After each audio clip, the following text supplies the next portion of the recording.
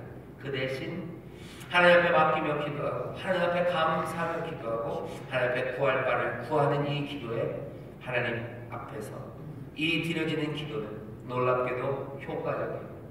오늘 이 히스기야의 사건이 우리에게 알리려고 하는 겁니다. 이 기도가 효과적이었다는 것, 이 기도가 역사했다는 것.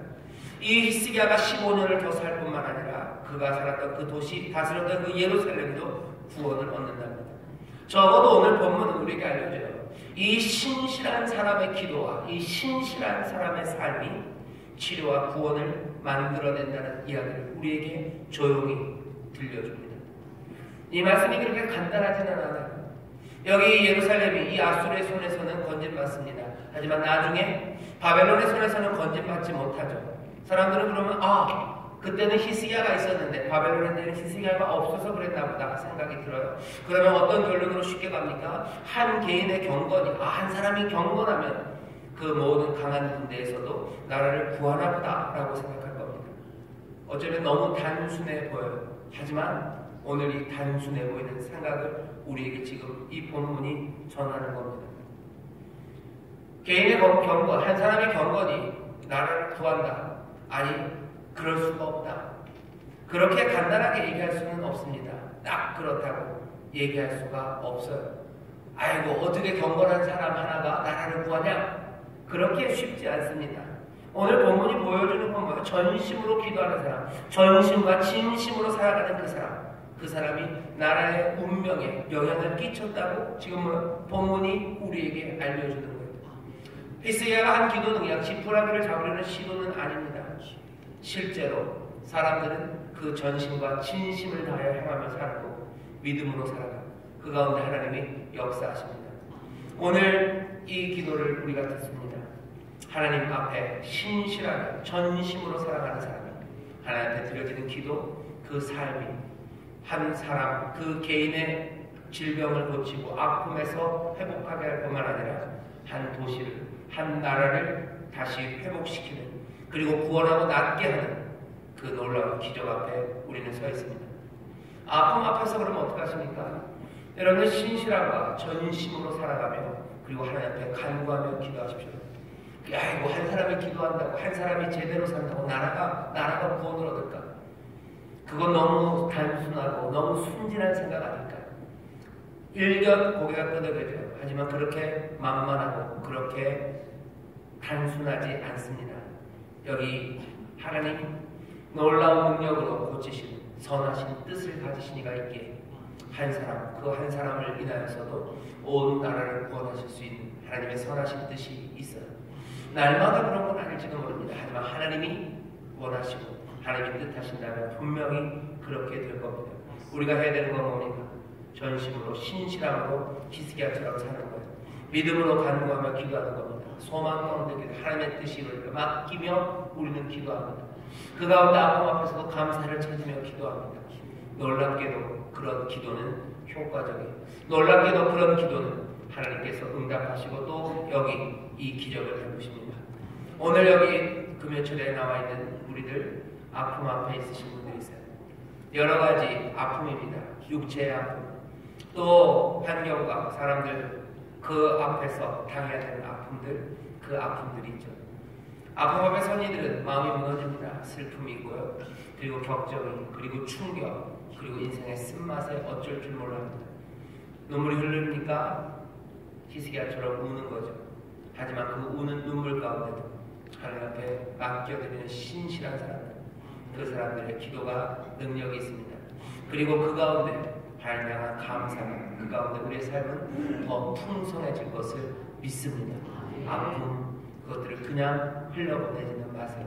아픔, 거기에서 더 주께로 가까이 가고 삶의 그 아름다움과 그 찬란함을 보게 하시는 성령의 인도하심이 있습니다. 그것들을 붙잡으시고 또 어떻게 하시는 신실하게 하나님 앞에 맡기며 기도할 때 놀랍게도 그 기도는 사람의 생각을 뛰어넘는 귀중하고 복된 결과를 우리에게 가져다 주시는 줄 믿습니다. 오늘 우리는 히스기야의 기도를 본받아 아픔 앞에서 어떻게 기도하는지를 배우세요. 이 시간에 우리 함께 기도할 겁니다. 기도하실 때 여러분들 아픔 다 내놓으며 기도하세요. 눈물로 기도하십시오. 그리고 그 아픔을 통해서 하나님 정말로 복된 것을 우리로 보게 해달라고 기도하십시오. 제가 기도하겠습니다. 하나님 아버지 감사합니다. 근심된 일들도 많고 아버지 하나님 감당할 수 없는 아픔 가운데 아버지 눈물 흘리는 이들도 많습니다. 아버지 하나님